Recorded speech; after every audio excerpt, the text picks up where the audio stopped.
در این جلسه میخوام آموزش بدم که چطور یک نرده کامل شخصی سازی شده به صورت کلاسیک ترسیم کنیم. پس تا انتها با من همراه باشید.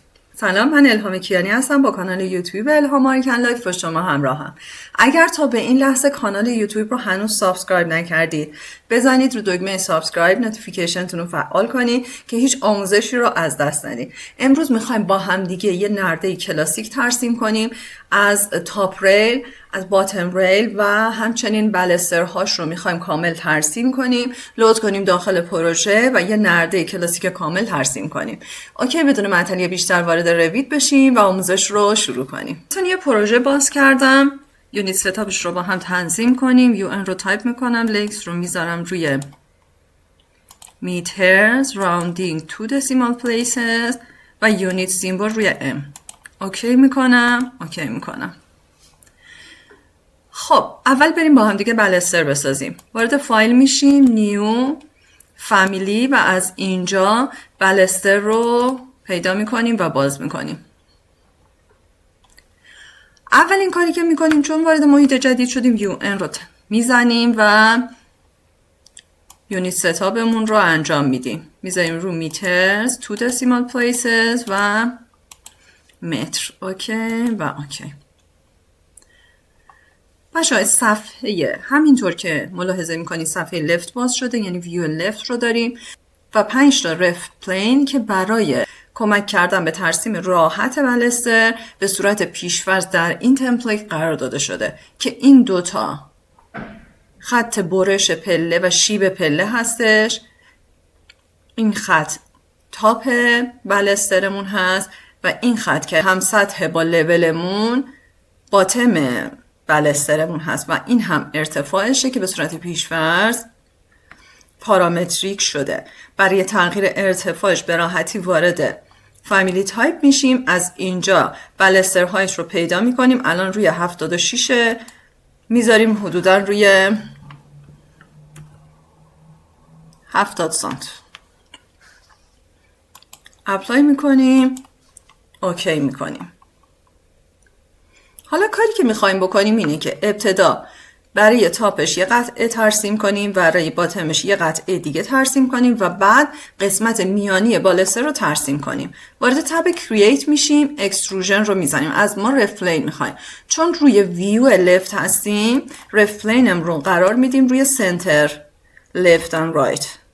اوکی میکنیم و مستطیل رو بر میداریم و اینجا یه مستطیل ترسیم میکنیم. اگزیت رو میزنم، این نقطه رو میگیریم و میکشیم و محل قرارگیری دیمنشن رو تغییر میدیم. این رو میذاریم روی 6 سانت و اینو انتخاب میکنیم، میذاریم روی 12 سانت و ارتفاع هم قرار میدیم روی 5 سانت. دوباره وارد کرییت میشیم، فینیش میزنیم، دوباره وارد کرییت میشیم، اکستروژن رو میزنیم و دوباره رفلینمون رو تنظیم میکنیم روی سنتر لفت رایت. اوکی میزنیم و در اینجا باتم بالسترمون رو ترسیم میکنیم. دقیقا مثل مدل تاپش. کافیه اینجا از الاین استفاده کنیم تا اینکه طول اکستروژنمون با تاپش یکسان بشه. الاین رو میزنیم، ابتدا اندازه هدف رو روش کلیک میکنیم و بعد روی اون ضلعی که میخوایم تغییر کنه و قفلش میکنیم. همچنین برای این سمت روی این کلیک میکنیم، روی این میزنیم و قفل میکنیم. اگزیت میزنم، رو انتخاب میکنم، اینم میذارم روی 5 سانت، اینتر. اوکی میکنم و وارد رف لول میشم. ZA رو میزنم. بچه الان دوتا مستطیل، دوتا قطعه بالا و پایین بالسترمون رو با هم در رف لول میبینیم. دوتاشو با هم انتخاب میکنیم و بهش اند اکستروژن حدوداً 6 سانت و استارت اکستروژن میدیم منفی 6 سانت که در وسط قرار بگیره. این دوتا خطی که اینجا هست، این دوتا رفلینی که اینجا هست، یکی سنتر لفت و رایت، یکی سنتر فرانت اند بکه. برای اینکه دقیقاً ابتدا و انتهای بالسترمون در مرکز بالستر قرار بگیره، در قسمت رفت لول هم باید اینا رو تنظیم کنیم که دقیقاً در محل تقاطع این دوتا رفت پلین قرار بگیره. دوباره وارد ویو لفت میشیم و از اینجا شروع به ترسیم بدنه بالستر میکنیم. کرییت رو میزنیم، این دفعه از ریوالو استفاده میکنیم. بچه‌ها اگر آموزش مربوط به ریوالو رو ندیدید، از قسمت پلیلیست پیدا کنین و آموزشش رو ببینید تا بتونید فرم های مختلف رو به راحتی بسازید. اوکی، قرار میدم چون روی صفحه لفت هستیم، روی ویو لفت قرار داریم، ریفرنس پلینمون رو قرار میدیم روی سنتر لفت رایت. اوکی میکنیم و اوکی میکنیم. از باندری لاین شروع میکنیم، لاین رو بر میدارم و از وسط تاپ شروع میکنم به ترسیم بدنه بالسترمون. حدوداً 4 سانتی میام جلو، یه مقدار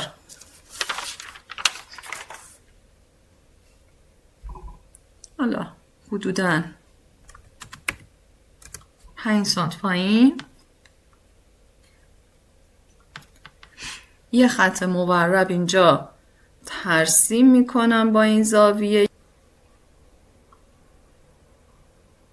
اوکی، و حالا آرک استارت اند رو میزنم و از اینجا یه آرک به سمت داخل ترسیم میکنم.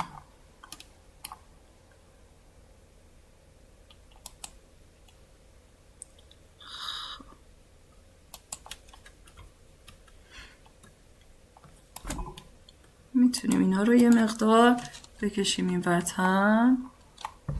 بهتر شد. دوباره آرک رو بر میدارم و از اینجا یه دونه آرک دیگه ترسیم میکنم، یا شایدم یه مقدار بزرگتر که قوس بهتری بهمون بده.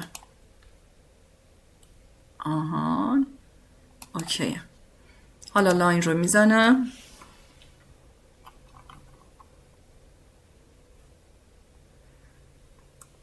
یه خط به سمت پایین. حالا یه بار میام این طرف، دوباره آرک رو بر میدارم، یه دونه آرک هم برای اینجا ترسیم میکنم و شایدم یه ذره بزرگتر. فکر میکنم بهتر شد. اوکی، به این سمت میخوام آرکم باشه.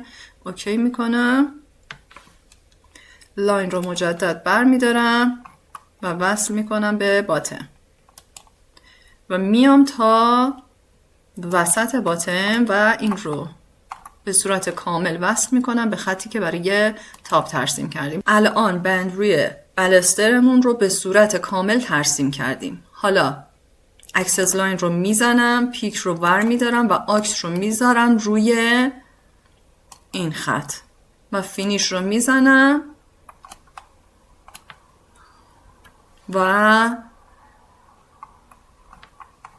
بالسترمون کامل ساخته میشه. کاری که باید بکنیم اینه که قسمت میانی بالستر رو جوین کنیم به قطعات بالا و پایینش. جوین جیومتریک رو میزنم و اینو انتخاب میکنم، وصل میکنم به بالا و دوباره انتخاب میکنم، وصل میکنم به باتمش. با انتخاب کردن فامیلی به صورت کامل میتونیم بهش متریال بدیم. حتی میتونید با کمک تب قطعه انتخاب کنید و هر قطعه‌ای رو، هر قسمتی رو یه متریال جداگانه بدیم. ولی الان من با کمک تب همش رو انتخاب میکنم، وارد قسمت متریال میشم و در اینجا خب شما میتونید بهش استون بدید، وود بدید و یا حتی کانکریت. یه متریال استون بهش میدم. نداریم، پس با هم دیگه بریم بسازیم. Create new material رو میزنم، رینیم میکنم، اسمش رو میذارم استون. روی asset میزنم و از اینجا استون رو سرچ میکنم. وارد استون میشم و یه سنگ بهش نسبت میدم، اپلای میکنم و اوکی میکنم. کافیه که الان بذاریم روی ریالستیک و فرم سنگمون رو ببینیم. حالا کنترل اس میزنم و روی دسکتاپ به اسم کواسیکون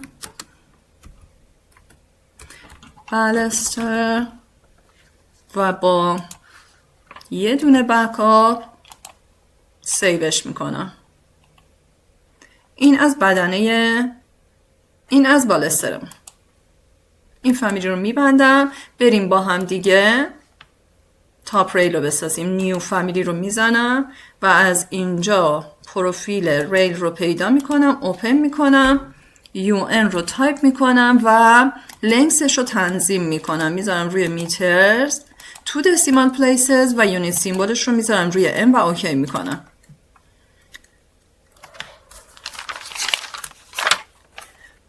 خب بچه برای ترسیم تاپ ریل ما میخوایم تاپمون دقیقاً در بالای بالستر قرار بگیره. پس پروفیلمون رو در بالای ریل تاپ ترسیم میکنیم. کافیه بزنیم رو لاین و اینجا مستطیل رو پیک کنیم، یه مستطیل ترسیم کنیم. این انتخاب میکنم، این رو میذارم روی 8 سانت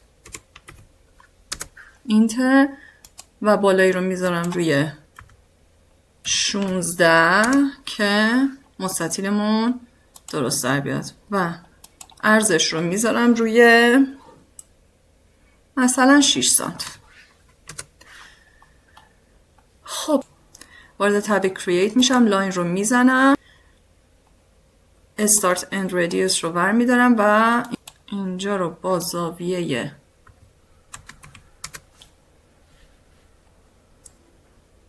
200 فیلت میکنم. همچنین این ور اینجا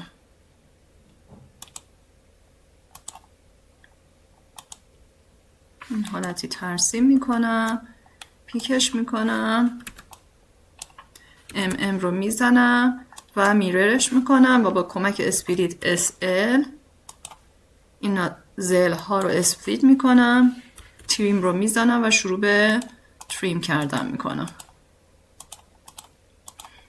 و همه قسمت ها رو به درستی به هم دیگه وصل میکنم. اکسیت میزنم و حالا سیوش میکنم. کنترل S رو میزنم تو همین دسکتاپ به اسم تاپ ریل با بکاپ یه دونه سیوش میکنم. اوکی سیو. خب اینو میبندم و دوباره فایل، نیو، فامیلی و ریل رو باز میکنم، UN رو میزنم، لینکس رو میذارم روی میترز، تو دسیمال پلیسز و متر. اوکی اوکی. دقیقا مثل تاپ ریل برای باتمش بر روی زیر خط تاپ ریل ترسیم میکنیم. لاین رو میزنیم، یه مستطیل بر میداریم، اینجا یه مستطیل ترسیم میکنیم هم اندازه مستطیل تاپ باشه رو میزنیم. اینو انتخاب میکنم میارم اینجا، اینو میذارم روی 8 سانت و این زل رو انتخاب میکنم، اینو میذارم روی 16 و رو میذارم روی عرضش رو میذارم روی 6 سانت. حالا وارد کرییت میشم، لاین رو میزنم و آرک رو بر میدارم و فیلتش میکنم.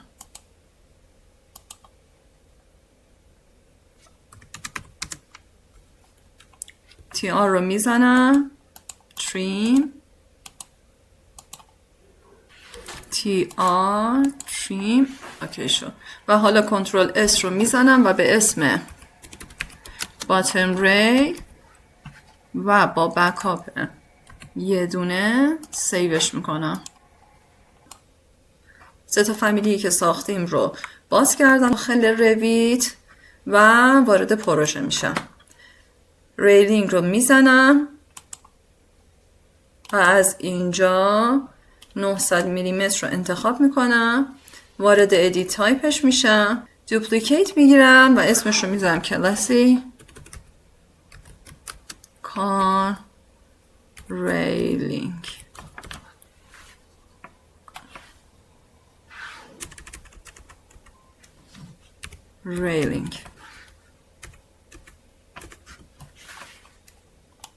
اوکی، حالا وارد ریل استراکچر میشم، 2 تا ریل بهش اضافه میکنم، یکی برای تاپ، اسمش رو میذارم تاپ، یه دونه برای باتم، اسمش رو میذارم باتم. بذار اینجا رو اپلای کنم، اوکی کنم، بیایم هر کدوم از اینا رو لود کنیم داخل پروژه. میگیم داخل پروژه 1 بشه، دوباره این هم لود میکنیم داخل پروژه و تاپ هم لود میکنیم داخل پروژه. حالا دوباره وارد ادیت میشیم، وارد ریل استراکچر میشیم و به تاپ ریل رو نسبت میدیم، به باتم ریل رو نسبت میدیم. هایش رو میذاریم روی ارتفاع خود نرده که 70 سانت در نظر گرفتیم و بریم متریال استون رو به اینام نسبت بدیم. انتخاب میکنیم کنترل سی، کنترل وی و اپلای اوکی. حالا وارد بالستر پلیسمنت میشیم، ادیت رو میزنیم، ریگولار بالستر رو میذاریم روی بالستری که ساختیم، کلاسیکال بالستر. بیس رو میذاریم روی باتم، تاپ رو میذاریم روی تاپ، جاستیفای رو میذاریم روی اسپریت پترن تو فیت و بریک پترن ات ایچ سگمنت رو میذاریم باشه و وارد قسمت دوم میشین. در اینجا همه بالستر فامیلی هامون رو میذاریم روی کلاسیکال بالستر، اینجا هم همچنین، و بیس رو میذاریم روی باتم برای همشون، تاپ رو میذاریم روی تاپ و اینجا فاصله هر بالستر رو میذاریم روی 30 سانت. خب اپلای میکنیم، اوکی میکنیم. در اینجا چون ما خودمون تاپ ریل ساختیم دیگه نیازی به این تاپ ریل نداریم، تیک تاپ ریل رو بر میداریم، هند ریل نمیخوایم، اوکی هیچ کدوم از اینا رو نمیخوایم، اپلای میکنیم و اوکی میکنیم. حالا به کمک لاین نردمون رو ترسیم میکنیم، فینیش، وارد ویو میشیم، وارد 3D ویو میشیم،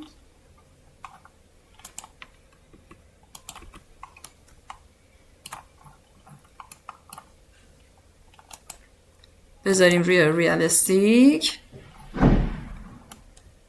خب همونطور که میبینین این نرده فوق‌العاده رو با هم دیگه ترسیم کردیم. خب دوستان اینم از پایان این جلسه. دیدید که با هم دیگه به چه صورت تونستیم یه ریلینگ فامیلی سیستم بسازیم. تمام قطعاتش رو به صورت شخصی سازی شده ساختیم، بالستر ساختیم، تاپ ریل ساختیم و همچنین باتم ریل ساختیم و یک نرده کلاسیک فوق‌العاده ترسیم کردیم. امیدوارم که از این ویدیو لذت برده باشید. ممنون میشم که نظراتتون رو کامنت کنین و برای دوستان مهندستون شیر کنین. مرسی که تا این لحظه همراه من بودید. خدا نگهدار.